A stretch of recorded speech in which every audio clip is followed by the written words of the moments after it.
तो परपटी कल्पना हम लोग पढ़ रहे थे, तो परपटी कल्पना में आज कुछ एग्जाम्पल पढ़ेंगे। परपटी कल्पना में रस परपटी, किसी भी परपटी का चाहे तो इसकी एक टेबल बना लें। सबसे पहले परपटी के घटक द्रव्य क्या है,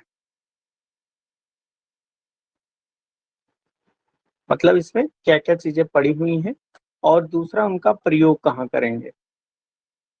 दो पॉइंट इंपॉर्टेंट है। घटक द्रव्य की बात करें तो रस परपटी में केवल पारद और शुद्ध गंधक, शुद्ध पारद और शुद्ध गंधक होता है समभाग में। शुद्ध पारद शुद्ध गंधक समभाग में। प्रयोग ग्रहणी रोग।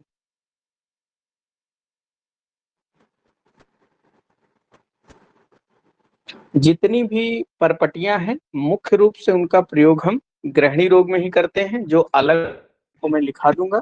और मात्रा, मात्रा भी इंपॉर्टेंट है। मात्रा मैंने जब परपटी पढ़ा रहे थे तो उस समय मैंने बताया था कि जो परपटी की सामान्य मात्रा है 1 से 2 रत्ती थी, वही याद रखें। परपटियों की सामान्य मात्रा 1 से 2 ही रत्ती होती है, उसको याद रखें। और जहां पर मात्रा का डिफरेंस होगा वहां मैं अलग से लिखा दूंगा।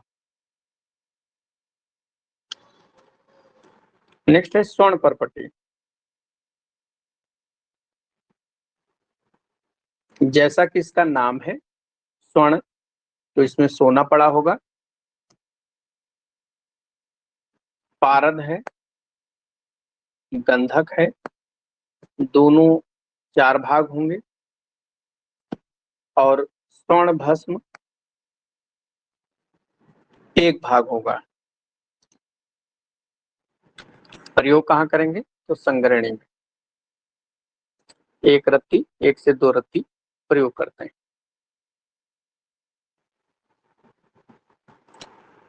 नेक्स्ट है ताम्र परपटी।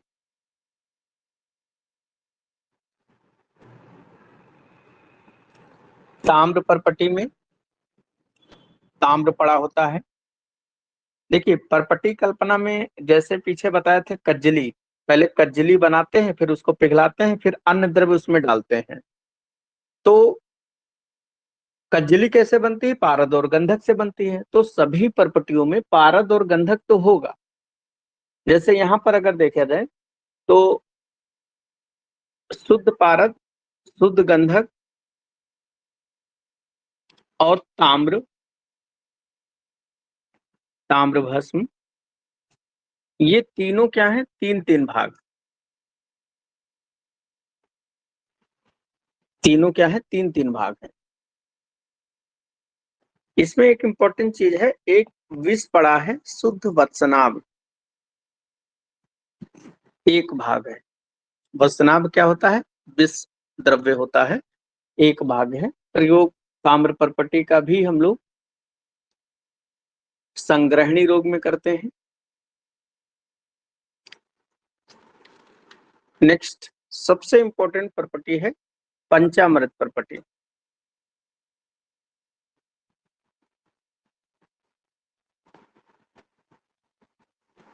पंचामृत परपटी, जैसा कि इसका नाम है पंचामृत, तो निश्चित रूप से इसमें 5 चीजें होंगी। पंचामृत परपटी जैसा इसका नाम है, 5 चीजें होंगी। यहाँ पर शुद्ध गंधक और शुद्ध पारद, क्योंकि परपटी है तो ये दोनों चीजें होंगी, लेकिन इनका रेशियो अंतर होता है। शुद्ध गंधक 8 भाग है तो शुद्ध पारद 4 भाग है। देखिए सारी परपटियों का जो रेशियो है इतना इंपॉर्टेंट नहीं है, क्योंकि थोड़ा टफ क्वेश्चन बन जाता है, इतना याद होना भी कठिन काम है। तो शुद्ध गंधक 8 भाग, शुद्ध पारद 4 भाग, आधा आधा होता जाएगा। फिर इसमें कांत लौ भस्म है, कांत लौ भस्म है। फिर वज्र अभ्रक भस्म है, वज्र अभ्रक भस्म है। और इसमें ताम्र भस्म है। कांत लौह भस्म 2 भाग है, वज्र अभ्रक भस्म 1 भाग है और ताम्र भस्म आधा भाग है। ऊपर से नीचे तक आधा हो गया। मात्रा इसकी भी 1 से 2 रत्ती या 2 से 3 रत्ती प्रयोग कर सकते हैं और इसका भी रोगाधिकार संग्रहणी है।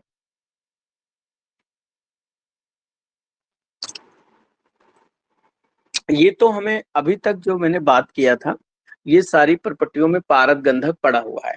अब इंपॉर्टेंट है श्वेत प्रॉपर्टी। अच्छा, श्वेत प्रॉपर्टी से एक और पहले प्रॉपर्टी पढ़ लें, बोल प्रॉपर्टी।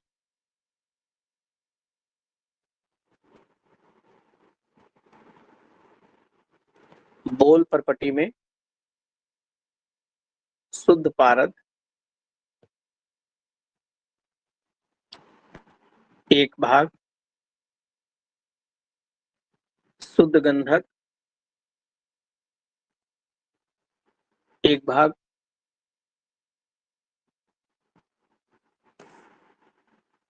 और बोल चूर्ण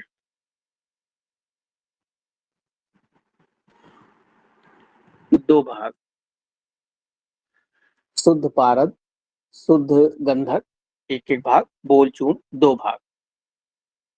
इसकी मात्रा थोड़ी देर ध्यान दें, इसकी मात्रा 3 से 6 रत्ती। मात्रा 3 से 6 रत्ती होती है। और इसका कर्म ये भी इंपॉर्टेंट है क्योंकि ये संग्रहणी रोग में प्रयोग नहीं करते हैं। ये रक्त स्राव रोधक है, रक्त स्राव को रोकने वाला। अब रक्त स्राव, किसी को पाइल्स है, ब्लीडिंग पाइल्स, उसको भी ये रोकेगा। किसी को मेंसेस ब्लीडिंग ज्यादा हो रही है, उसको भी ये रोकेगा। किसी को हाथ कट गया, उसकी भी ब्लीडिंग, ये कहीं की भी ब्लीडिंग रोकने के लिए इसका प्रयोग करते हैं बोल प्रॉपर्टी का। जैसे मॉडर्न में इथम साइलेट देते हैं, वैसे ये बोल प्रॉपर्टी आयुर्वेद में इथम साइलेट है और इसका रोगाधिकार रक्तपित्त है, रक्त जहां बह रहा है उसको रोकने के लिए।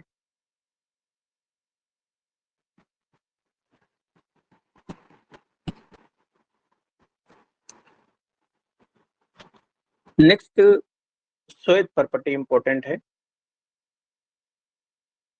श्वेत प्रॉपर्टी इसी को बोलते हैं क्षार प्रॉपर्टी। ये एक ऐसी प्रॉपर्टी है, इसमें ना पारद है ना गंधक है। ठीक है, तो ये सबसे पहला यही इंपॉर्टेंट पॉइंट हो जाता है। इसमें 3 प्रकार के क्षार हो सकते हैं घटक द्रव्य में। एक तो सूर्य क्षार, जिसको हम बोलते हैं कलमी सोरा।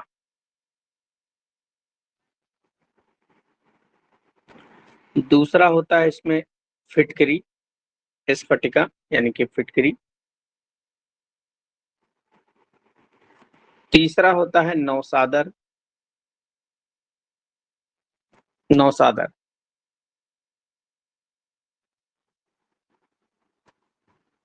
तीन होते हैं।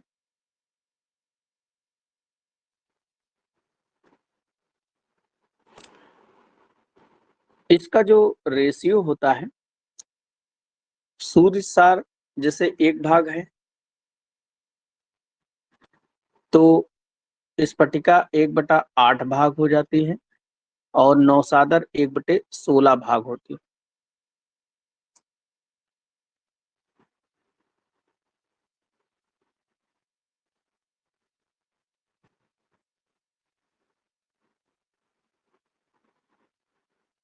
देखो, इसको याद करने के लिए ब्रैकेट में लिख लें, कैसे याद रखेंगे।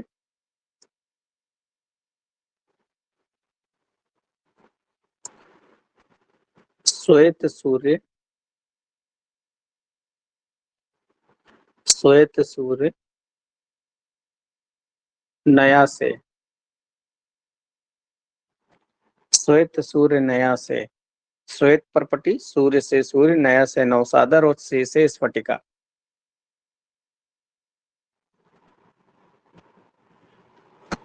इसका कर्म कहाँ प्रयोग करते हैं? मूत्र कृच्छ,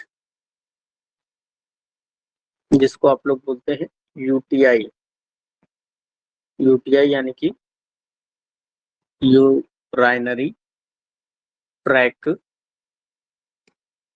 इन्फेक्शन, यूटीआई। एक बात और इम्पोर्टेंट है, इसकी मात्रा बहुत ज्यादा मात्रा होती है, 5 से 10 रत्ती 1 ग्राम तक प्रयोग करते हैं। बेसिक नेचर होता है जब इसको लेते हैं तो, चूंकि इन्फेक्शन में होता क्या है कि यूटीआई में एसिडिक नेचर होने लगता है ट्रैक का, जबकि बेसिक होना चाहिए, स्लाइट बेसिक स्लाइट एसिडिक, ज्यादा ना बेसिक ना ज्यादा एसिडिक। तो और दूसरा इसका काम क्या होता है कि वहां के एक तो पीएच चेंज करता है, दूसरा ये स्टोन वगैरह अगर किसी को पथरी बनती है तो उसको भी बनने नहीं देती है। तो काफी अच्छी है श्वेत प्रॉपर्टी, जिसको बहुत लंबे समय से एंटीबायोटिक खा रहा है, एटिस, यूबियाइटिस या यूराइनरी ट्रैक इन्फेक्शन बना हुआ है, तो उनके लिए काफी फायदेमंद है। मूत्रल गुण पाए जाते हैं।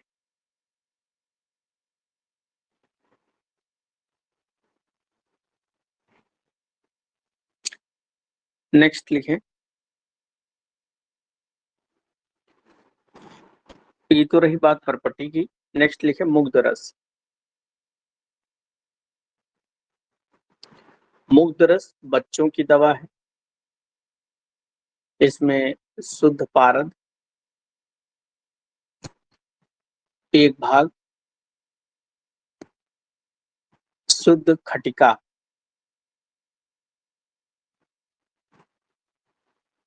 2 भाग है। शुद्ध पारद 1 भाग, शुद्ध खटिका 2 भाग।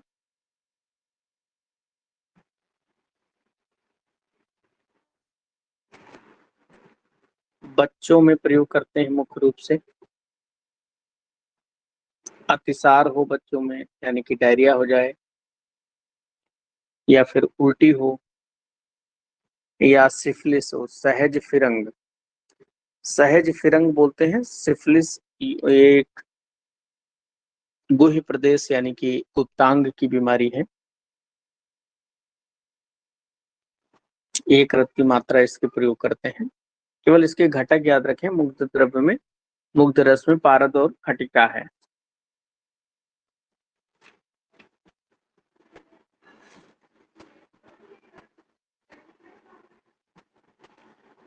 नेक्स्ट लिखें कूपी पक्व।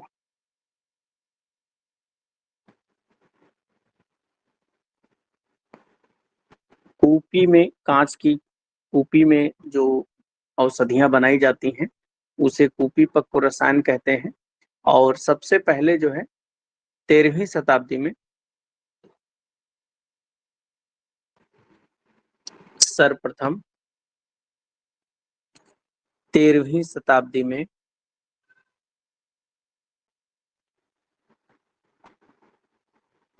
यशोधर भट्ट, श्री यशोधर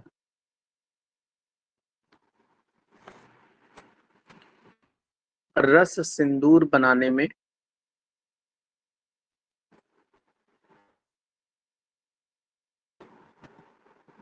इसका वर्णन किया। रस बनाने में इसका वर्णन किया।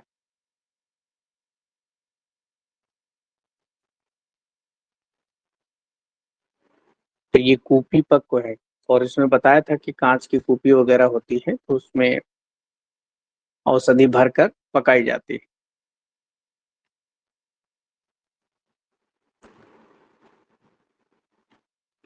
इसमें भी कुछ कूपी पक्व रसायन भी आपके सिलेबस में है, जैसे मकरध्वज ध्वज और सिद्ध मकरध्वज ध्वज।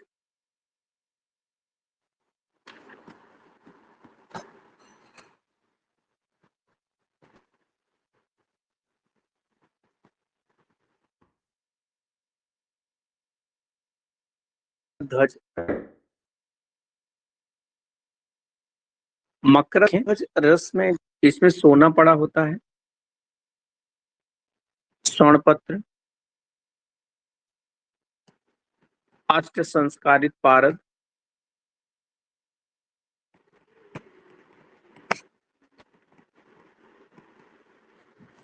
और शुद्ध गंधक।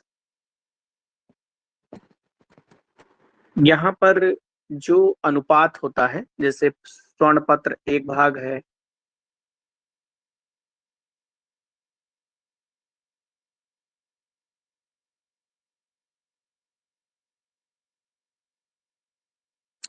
और गंधक 16 भाग, पारद 2 भाग, 2 गुना होता है।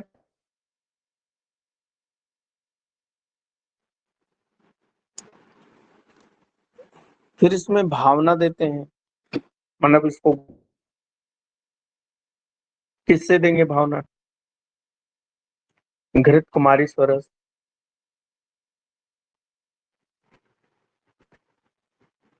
घृत कुमारी स्वर, रक्त करपास पुष्प, रक्त करपास पुष्प स्वरस,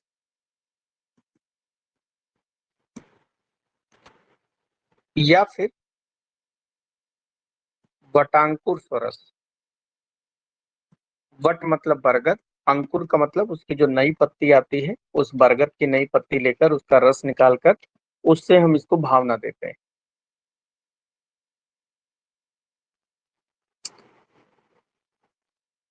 तो ये बन जाता है मकरध्वज ध्वज रस। मात्रा इसकी, चूंकि सोना पड़ा है तो आधा से 2 रत्ती।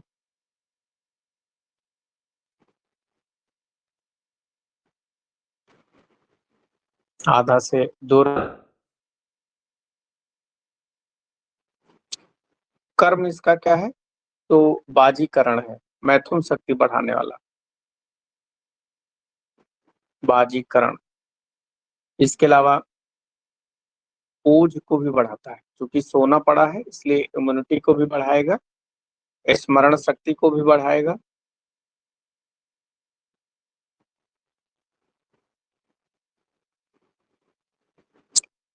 दूसरा होता है, देखिए, एक मकरध्वज ध्वज और दूसरा सिद्ध मकरध्वज ध्वज।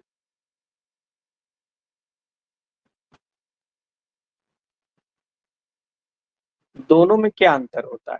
केवल दोनों में, मकरध्वज ध्वज और सिद्ध मकरध्वज ध्वज में अगर आप अंतर देखेंगे तो अंतर केवल सोने का है। यहाँ पर स्वर्ण पत्र 4 भाग होता है और पारद 8 भाग और गंधक 16 भाग।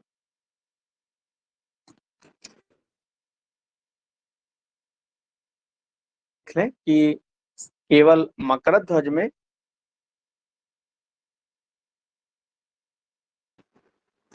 स्वर्ण जो है पर 4 गुना स्वर्ण पड़ा होता है, बस इतना ही अंतर है। तो निश्चित रूप 4 गुना पड़ा है तो इसके वही करेगा, लेकिन थोड़ा सा जल्दी करता है। नेक्स्ट है रस पुष्प।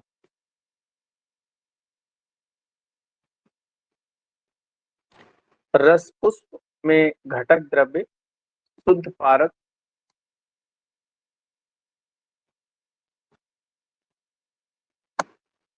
सैंधव लवण, और शुद्ध काशी।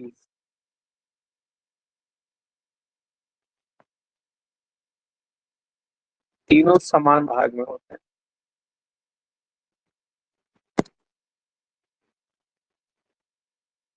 तीनों समान भाग में होते हैं, मात्रा आधा से 2.5 रत्ती।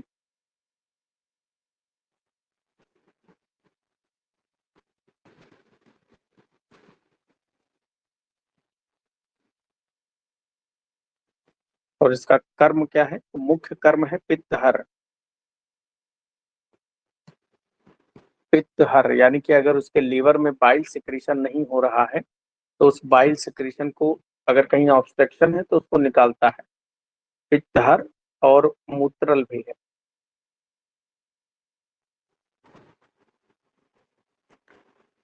व्रण के कृमि को नष्ट करता है।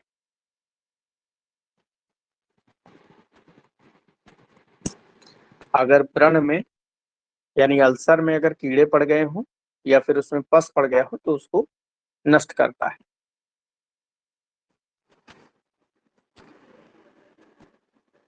दूसरा, जैसे रसपुष्प होता है उसी प्रकार से एक रस कर्पूर भी होता है।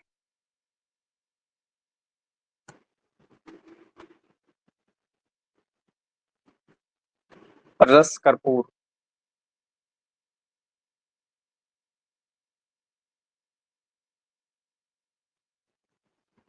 गंधक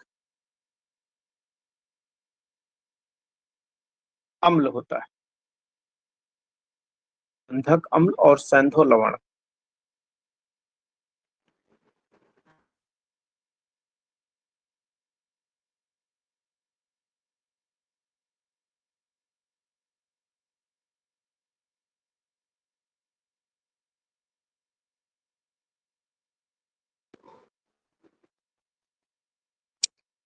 अब देखो इन दोनों में बड़ा कंफ्यूजन है, तो इन दोनों में से याद कर लो एक कोई कोई कोड बना। जैसे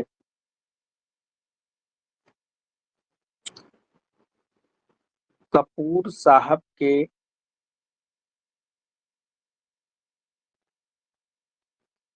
या केवल कपूर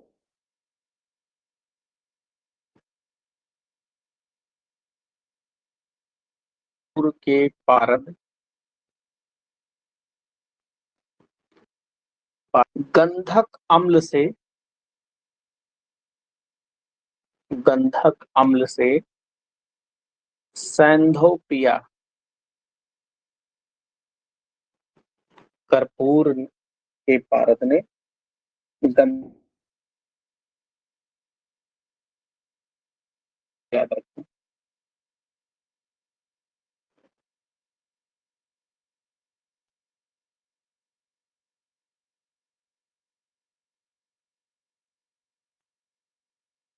और रस पुष्प वाले में लिख लें पुष्प काशीस ने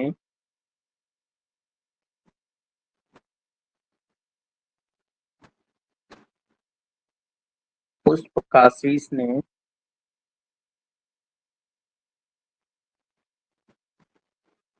सैंधो को पार किया।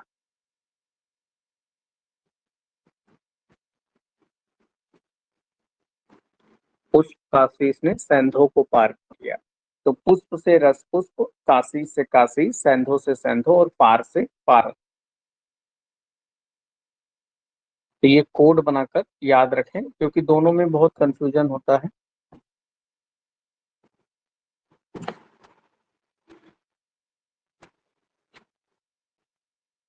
तो रस कर्पूर जो होता है इसमें चूंकि सल्फ्यूरिक एसिड पड़ा है बहुत कम मात्रा प्रयोग करते हैं। अगर इसकी मात्रा देखेंगे से लेकर 1/30 यानी कि 2 से 4 मिलीग्राम प्रयोग करते हैं, बहुत कम मात्रा प्रयोग करते हैं।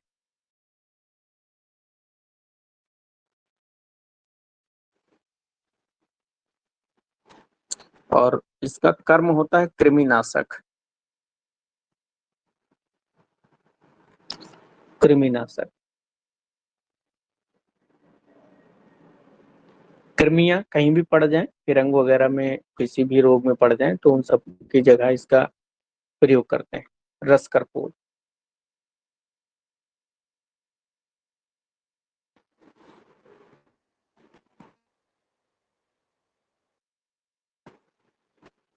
नेक्स्ट एक पॉइंट लिखें कि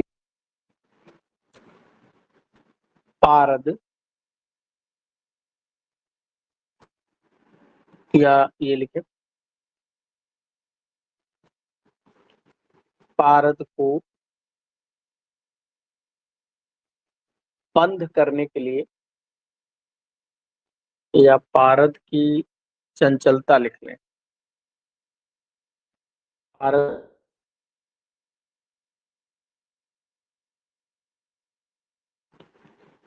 एवं दुग्रह ग्रहत्व को नष्ट करने के लिए 25 प्रकार के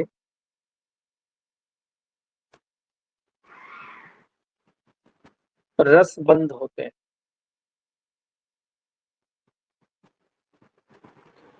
25 प्रकार के रस बंध होते हैं। केवल ये संख्या याद रखें कि 25 प्रकार के होते हैं।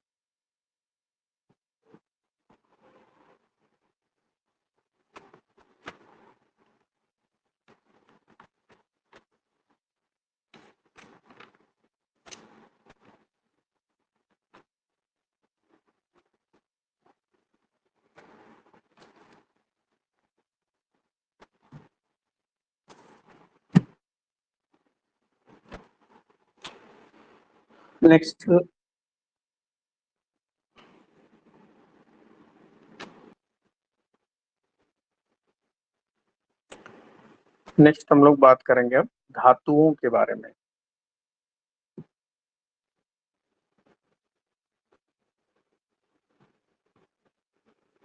या इसे बोलते हैं लौह वर्ग।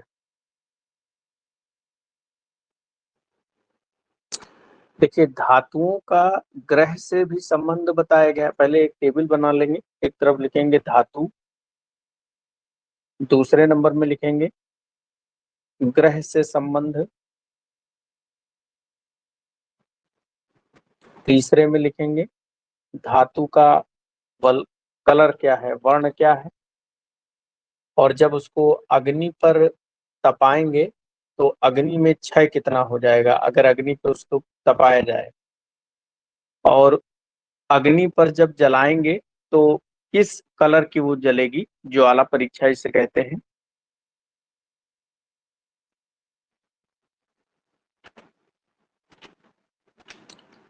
तो ये एक टेबल बना लें, इसी एक ही टेबल में सारा हो जाए। और भस्म का वर्ण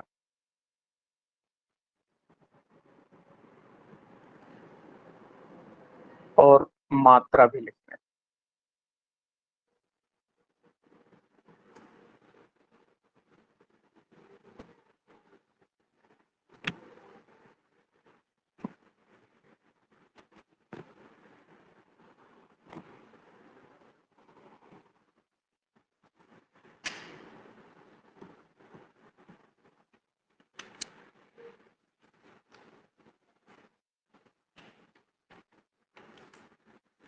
इसमें लिखें सबसे पहले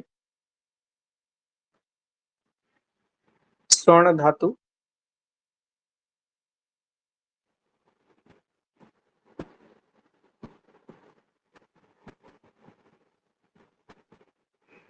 स्वर्ण धातु गुरु ग्रह,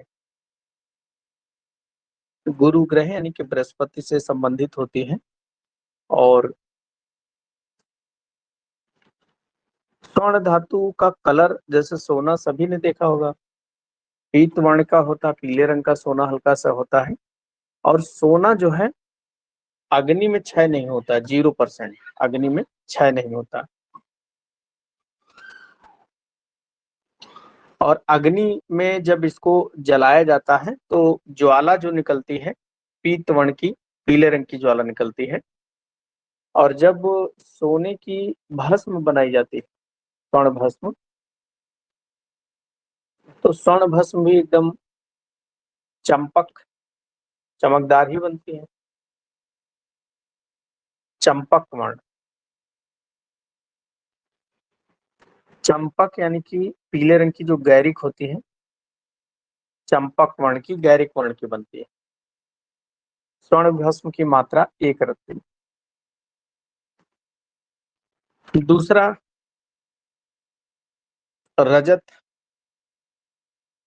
चांदी जो होती है, रजत मतलब चांदी, चंद्र ग्रह के लिए होती है, चंद्रमा के लिए शीतलता प्रदान करती है। और चांदी सभी को पता है सफेद होती है, शुक्ल वर्ण की होती है। अग्नि में चांदी 2% क्षय हो जाती है, 2% क्षय हो जाती है अग्नि में। और जब ये जलाई जाती है तो सफेद रंग की ज्वाला जलती है, श्वेत वर्ण। चांदी की जो भस्म होती है वो काले रंग की बनती है, कृष्ण वर्ण की। चांदी की मात्रा जो है रजत भस्म की 3 रत्ती।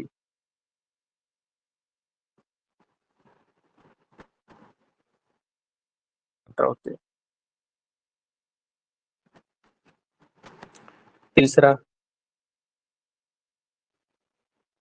स्वर्ण, रजत, ताम्र। ताम्र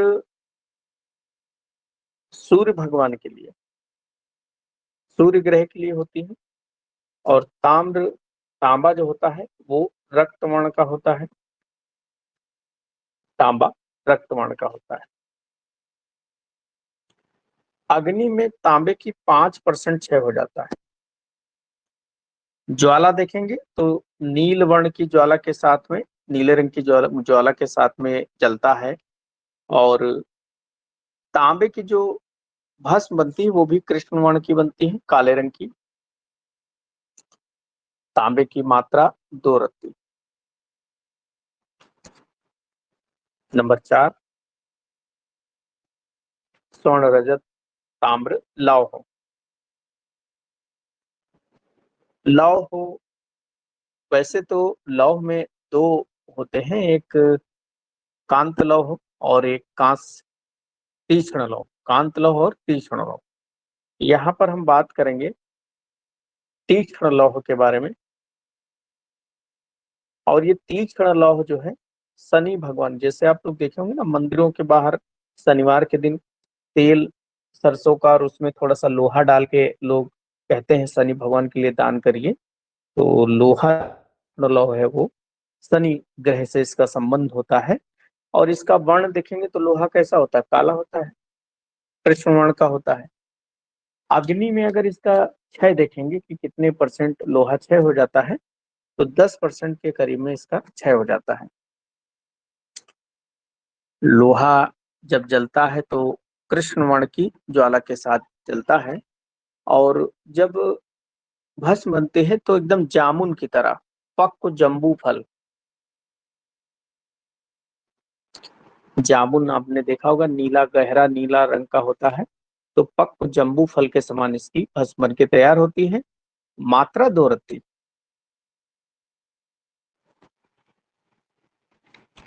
नेक्स्ट है वंग। वंग, वंग जो है शुक्र के लिए, शुक्र ग्रह के लिए। और वंग सफेद रंग का होता है, शुक्ल वर्ण, शुक्ल वर्ण का होता है। और अगर इसको वंग को अग्नि पर तपाएंगे तो 8% का इसमें क्षय हो जाता है। ज्वाला कबूतर के जैसे जलती है, कपोत वर्ण की। कपोत मतलब कबूतर, जो भूरे रंग का कबूतर होता है उसके समान इसकी ज्वाला जलती है। वंग की जब भस्म बनती है तो सफेद रंग की होती है, श्वेत वर्ण। मात्रा 2 रत्ती। फिर है नाग। नाग मतलब लेड, सीसा। नाग को हम बुध ग्रह के लिए, बुध ग्रह की शांति के लिए प्रयोग करते हैं। और नाग काला होता है, कृष्ण वर्ण।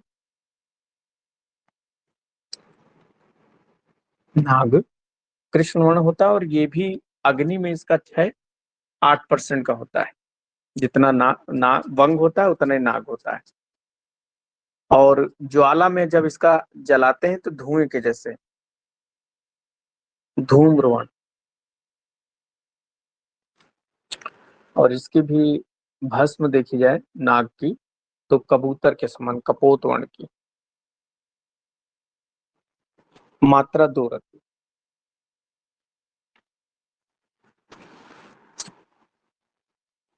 नेक्स्ट है पीतल।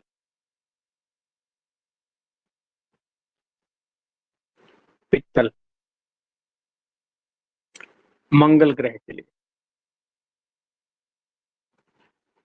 पीतल मंगल ग्रह के लिए और पीत वर्ण का होता है।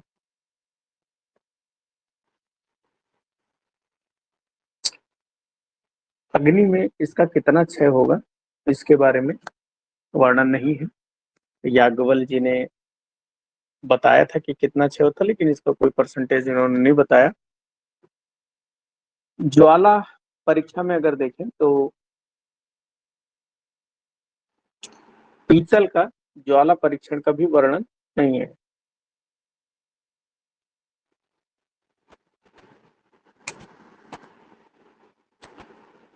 पीतल की जो भस्म बनेगी,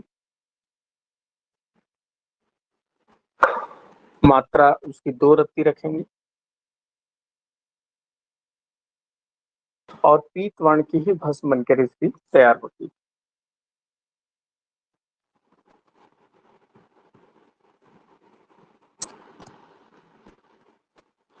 नेक्स्ट है कांच से।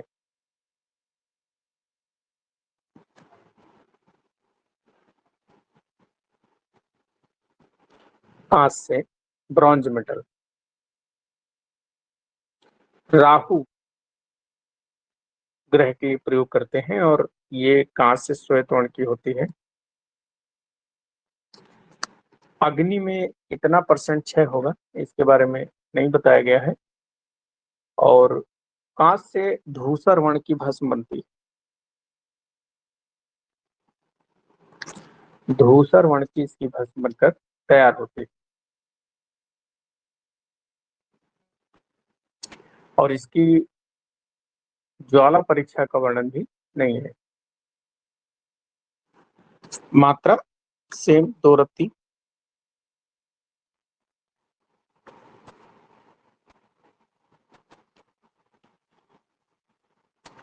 तो ये ग्रह से संबंध है।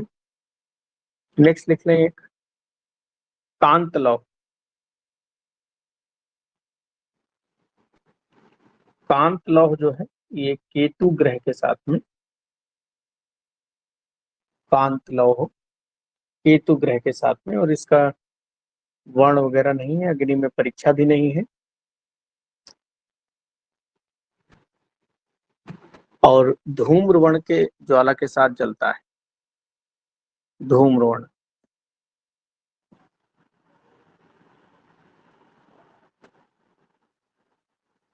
बाकी इंपॉर्टेंट है। मात्रा 2 रत्ती।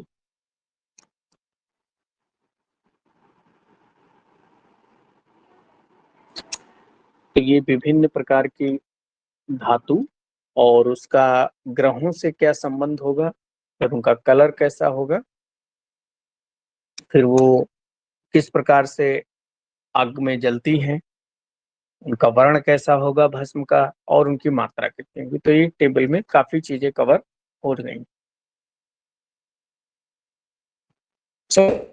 पढ़ेंगे नेक्स्ट टर्म पे हम लोग पढ़ेंगे कि धातुएं होती हैं, उनके भेद कितने होते हैं, विभिन्न प्रकार की धातुएं और उनके भेद और उनका प्रयोग वगैरह कहाँ करते हैं। आज इतना।